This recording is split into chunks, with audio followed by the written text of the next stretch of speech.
Hello everyone, I welcome you to school ji, India's first online school. मेरा नाम है अमृत कौर पिलानिया और मैं हूँ आपकी हिस्ट्री टीचर। हम कंटिन्यू करेंगे क्लास 8 हिस्ट्री का chapter 3, ruling the country side.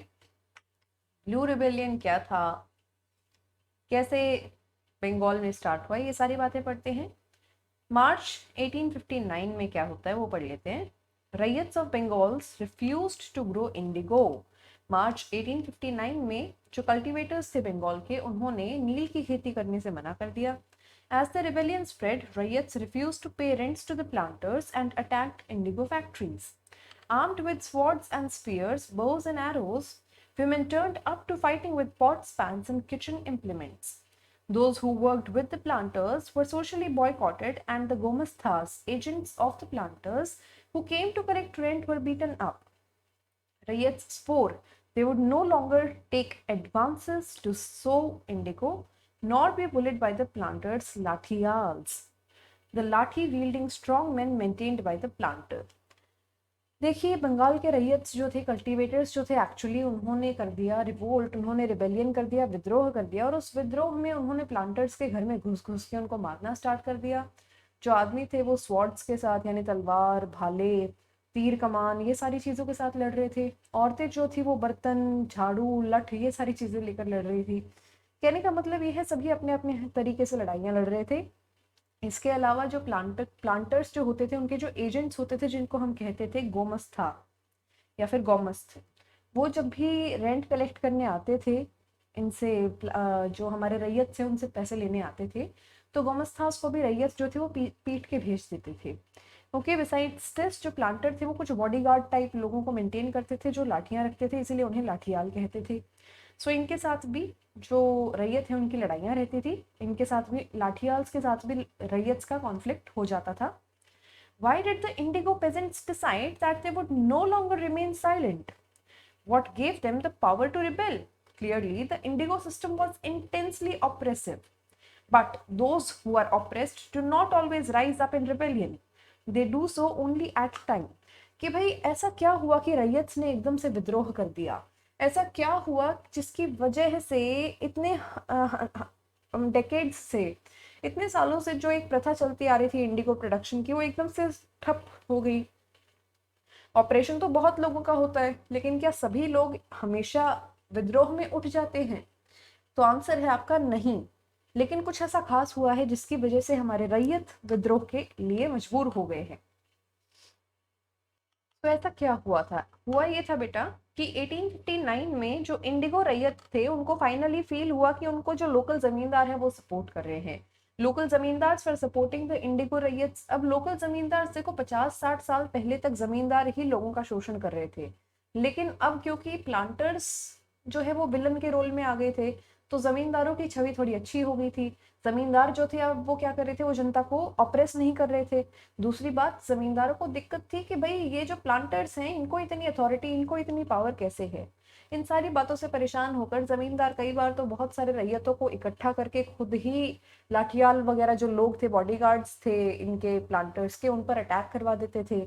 इसके अलावा बहुत बार ऐसा होता था कि जो जमींदार थे वो गांव गांव जाकर लोगों को भड़का रहे थे कि आप लोग विद्रोह में उठो, ये आपका राइट है, ये चीज़ ये लोग आपके साथ गलत कर रहे हैं, इंसानियत के नाते गलत है ये सारी चीज़ें। सो ये सारी बातें थी। The Indigo peasants also imagined that the British government would support them in their struggle against the planters.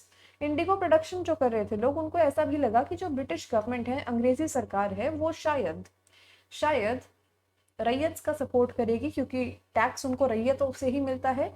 लेकिन हुआ क्या, प्लांटर्स एक्चुअली एजेंट्स किसके हैं? कंपनी के एजेंट्स हैं।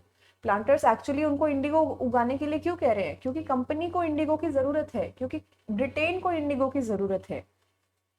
After the revolt of 1857, the British government was particularly worried about the possibility of another huge rebellion.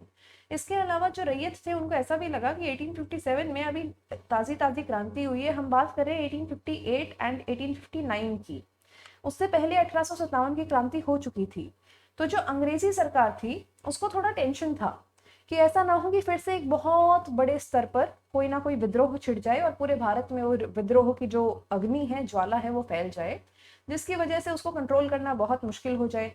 तो इसीलिए वो लोग भी थोड़ा सा ऐसे, मतलब मन को मार के, जो अंग्रेज थे वो भी अपने मन को मार के ये सोचकर बैठे थे कि नहीं, थोड़ी बहुत भारतीयों की हमें बात माननी पड़ेगी. When the news spread of a simmering revolt in the Indigo districts, the lieutenant governor toured the region in the winter of 1859. उस टाइम के जो लेफ्टिनेंट गवर्नर थे वो सर्दियों के मौसम में 1859 में हर जगह घूमे, उन्होंने लोगों की बातें सुनी. The ryots saw the tour as a sign of government sympathy for their plight. और इस टूर को देखने के बाद रैयतों को ऐसा लगा कि जो अंग्रेजी सरकार है वो उनके स्ट्रगल्स को समझती है, और उनके स्ट्रगल्स को समझने के लिए ही अंग्रेजी सरकार ने अपना एक ऑफिसर दौरे पर भेजा है. When a Barasat, the magistrate Ashley Eden, issued a notice stating that riots would not be compelled to accept indigo contracts, word went around that Queen Victoria had declared that indigo need not be sown. देखिए क्या है, एक magistrate ने ये कह दिया, एक जो जज थे उन्होंने कहा, उनका नाम था एशली ईडन, उन्होंने एक नोटिस जारी कर दिया जिसमें लिखा था कि रैयतों को मजबूर नहीं किया जाएगा इंडिगो उगाने के लिए.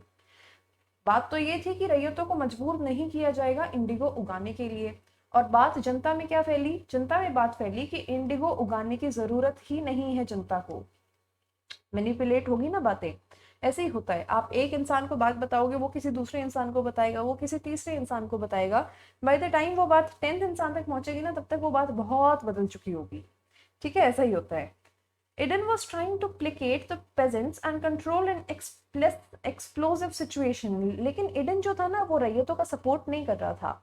उसने अगर ये नोटिस जारी किया था ना तो ये सिर्फ एक मतलब भड़कती हुई जो सिचुएशन थी उस टाइम पे, अनस्टेबल एक सिचुएशन हो गई थी, रैयत भड़के हुए थे, उनको थोड़ा सा शांत करने के लिए Eden ने ये जो नोटिस है ये जारी किया था. But his actions were read as support for the rebellion. लेकिन उसके जो एक्शंस थे, उसने जो ये नोटिस जारी किया, इसको देखने के बाद रैयतों को लगा कि भाई इडन भी आके, वो जो इडन मैजिस्ट्रेट था वो भी रैयतों के रिबेलियन को, विद्रोह को सपोर्ट कर रहा है. As the rebellion spread, intellectuals from Calcutta rushed to the Indigo districts. They wrote of the misery of riots, the tyranny of the planters, and the horrors of Indigo system.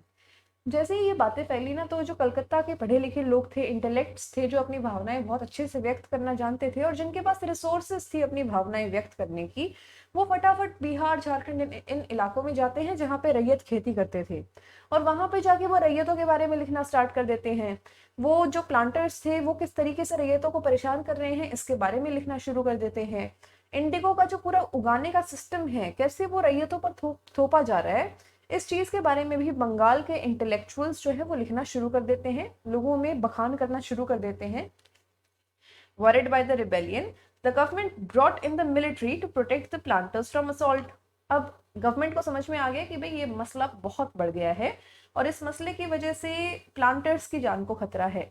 तो फिर government ने क्या किया, military को involve किया, अपनी सेना को बुलाया, और वो सेना किस काम के लिए आई, प्लांटर्स को प्रोटेक्ट करने के लिए. And set up Indigo Commission to inquire into the system of indigo production.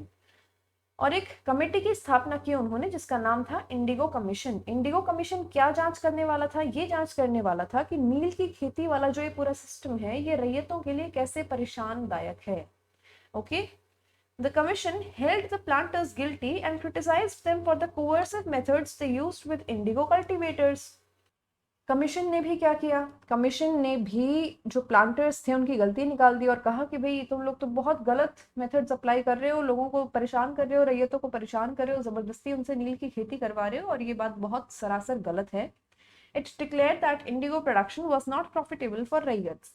जो ये कमीशन था, इंडिगो कमीशन, इसने ये भी डिक्लेयर कर दिया कि ये जो भी बिजनेस कर रहे हैं प्लांटर्स, जो रैयतों से इंडिगो उगवा रहे हैं, उसमें एक्चुअली रैयतों का कोई फायदा नहीं है, उससे उनको नुकसान ही हो रहा है.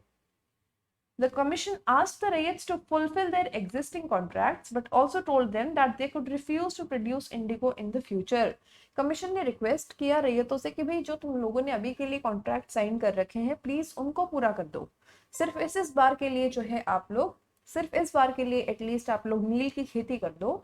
इसके बाद जब नेक्स्ट टाइम आपको नील की खेती करने के लिए कहा जाए, उस टाइम पे आप मना कर देना. हाँ जी, तो एक यहाँ पे एक एब्स्ट्रैक्ट है वो पढ़ लेते हैं. A song from Indigo producing village.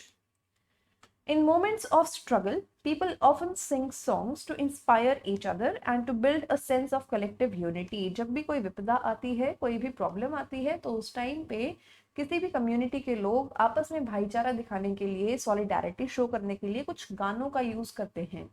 For example, अगर भारत पर भी कभी कोई इशू आता है, भारत पर भी कभी कोई विपदा आती है, आपने मूवीज में देखा होगा जहाँ पे भारत बैटल्स में जाता है, वॉर्स में जाता है, तो वहां पे सारे जहां से अच्छा हम लोग गाते हैं, ठीक है, वंदे मातरम हम लोग गाते हैं, हमारे देश का जो नेशनल एंथम है जन गण मन, वो गाते हैं हम लोग परेशानी की स्थिति में, क्योंकि वो गाने कुछ ऐसे गाने हैं जो हमें एक दूसरे से बांधते हैं, जो हमें एक दूसरे से जोड़ते हैं।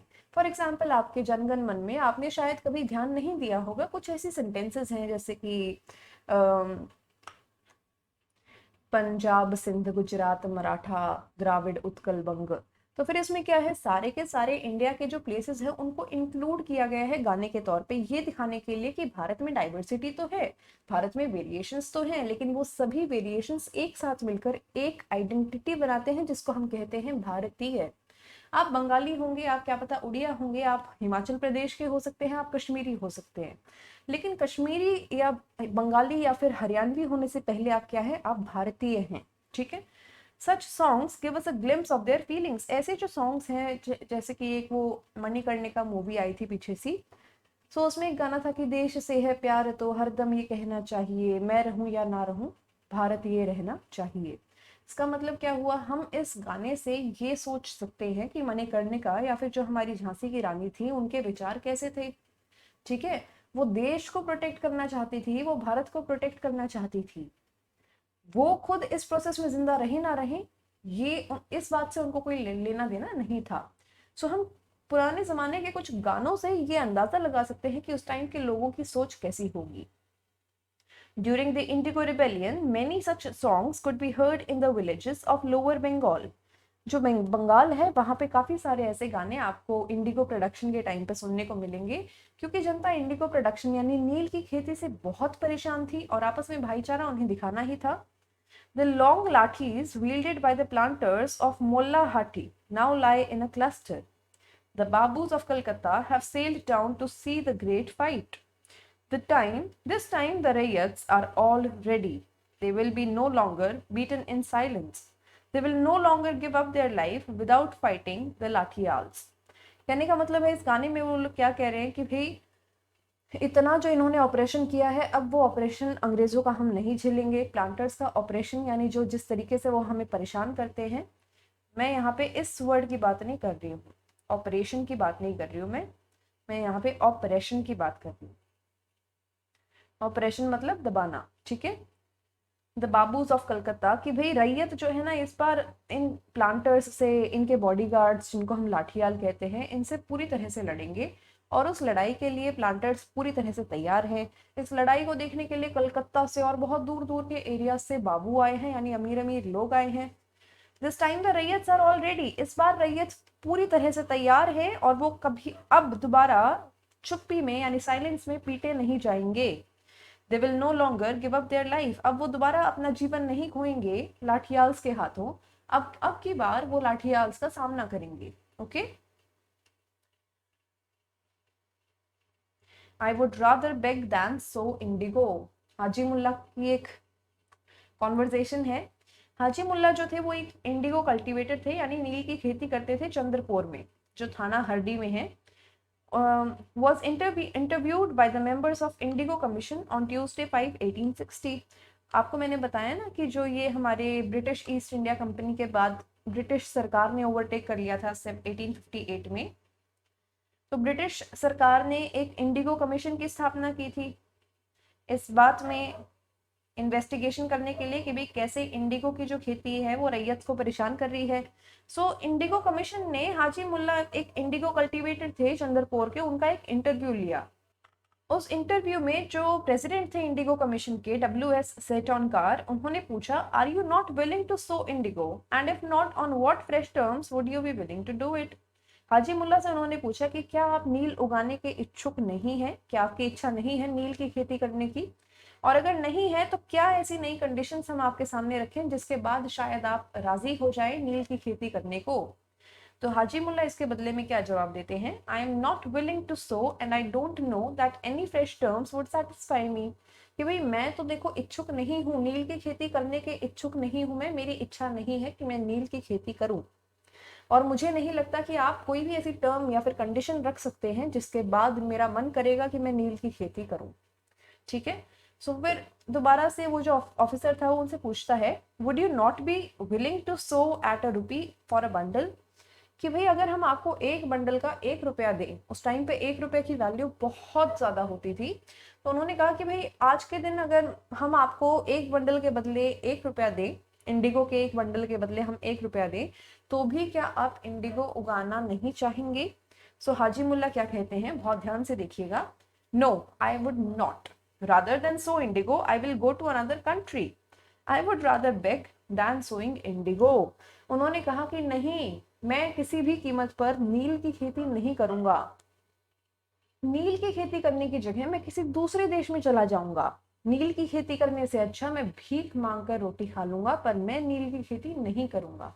तो देखिए कितना मतलब जनता परेशान हो रखी थी नील की खेती से।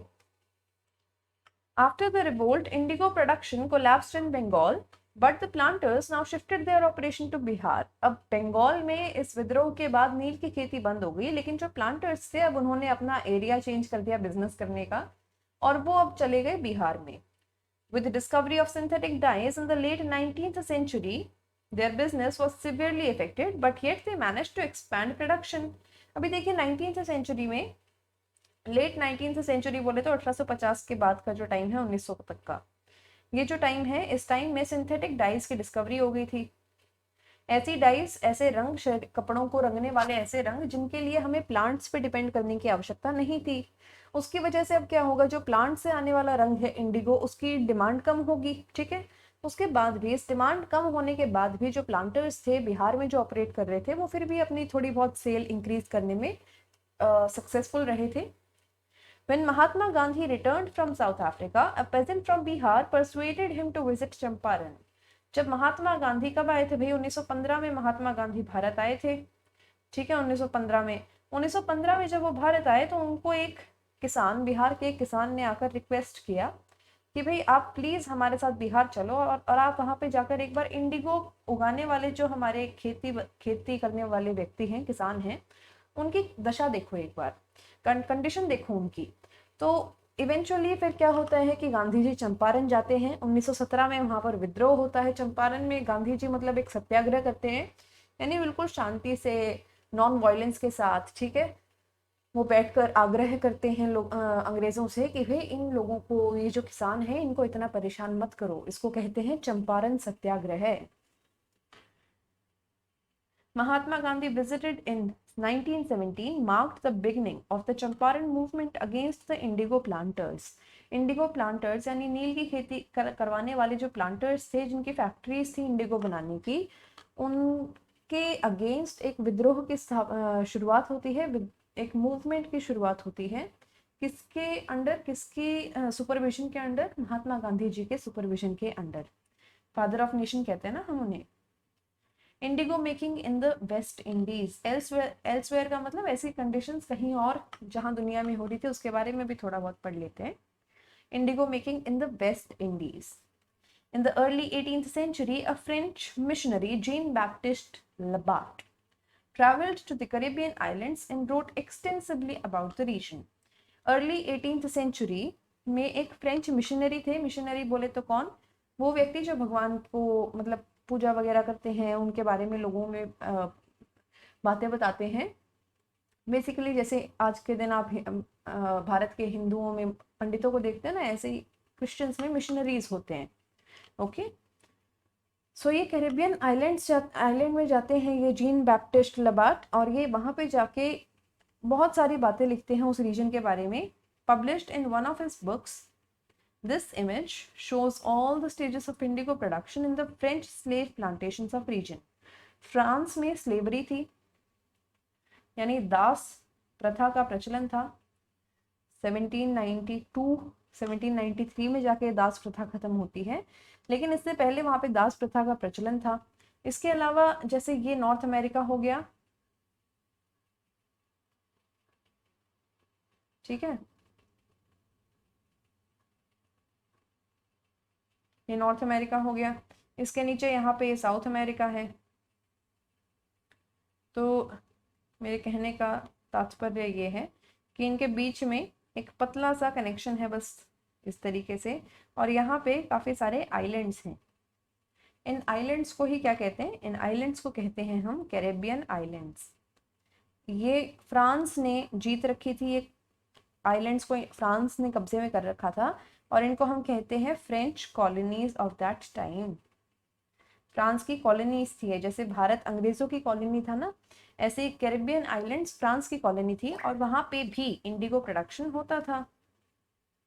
ओके, वहां पे भी इंडिगो प्रोडक्शन होता था, लेकिन वहां पे एक स्पेशल बात थी कि वहां पे स्लेवरी बहुत प्रचलित थी। स्लेवरी के कारण, तो स्लेवरी के कारण वहां पे इंडिगो की खेती करता कौन था? स्लेव्स करते थे, जिनके खुद के कोई राइट्स नहीं होते थे। Okay, so slaves used to do agriculture.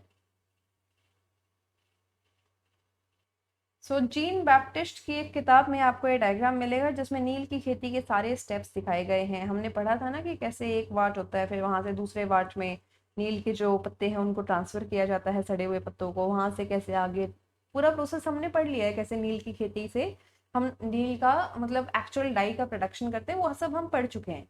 अभी आगे देखते हैं। You can see the slaves working putting the indigo plants in the settler vat on the left. ये देखिए, ये स्लेव्स हैं, डार्क कलर्ड स्लेव्स हैं, क्योंकि इनको अफ्रीका से लेके जाया जाता था, and African people are considered to be the people of colour. Okay, so ये स्लेव्स हैं जो कि सेटलर वैट में पत्ते वगैरह जो हैं नील के पत्ते डालने लग रहे हैं।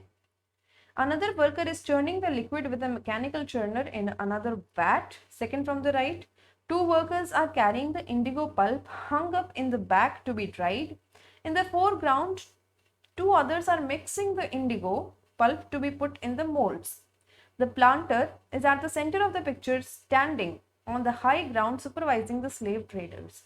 देखिए, ये है यहाँ पे गोरे रंग का प्लांटर, यही है, लोगों को परेशान कर रहा है। और यहाँ पे काम कौन करने लग रहा है? काम कर रहे हैं हमारे स्लेव्स, हमारे तो नहीं, उस टाइम के जो मतलब बुरे लोगों के स्लेव्स होते थे वो। ठीक है, ये सभी स्लेव्स हैं। ये यहाँ पे देखिए चर्निंग चल रही है, यहाँ पे बेचारा ढो ही रहा है। ठीक है, यहाँ पे ये उसको चर्न कर रहे हैं, यहाँ पे ये उसको सुखाने के लिए लेके जा रहे हैं, और ये जो मास्टर है ये इन सबसे थोड़ा सा ऊंची जगह पर आपको खड़ा दिखेगा, इनको सुपरवाइज करता हुआ ये दिखाई देगा। बेसिकली ये कुछ नहीं होता, कुछ समय के बाद यहाँ पे जो ये स्लेव्स हैं ये अपने जो ये प्लांटर मास्टर्स थे इनके अगेंस्ट हो जाते हैं, इनकी गर्दनें काट देते हैं। रिबेलियन होता है यहाँ पे, बहुत बुरे वाला रिबेलियन होता है, लेकिन वो फ्रेंच रेवोल्यूशन यानी 1789 के बाद की बात है। तो यहाँ पे स्लेवरी का अंत हो जाता है, और इंडिगो प्रोडक्शन यहाँ पे भी कैरेबियन आइलैंड्स में भी खत्म हो जाता है, या फिर नाम मात्र रह जाता है। इसी के साथ आपका ये चैप्टर होता है कंप्लीट, इसकी एक्सरसाइजेस रह गई हैं अब बस। Otherwise, this chapter is complete from my side. I hope you must have understood each and every technicality of this chapter. I have explained in very great detail. So this class was presented to you by School Z, India's first online school. मेरा नाम है अमृत कौर पिलानिया। हम मिलेंगे next class में, तब तक के लिए आप अपना ध्यान रखिए, अपनी फैमिली का ध्यान रखिए, पढ़ते रहिए। Thank you and bye bye.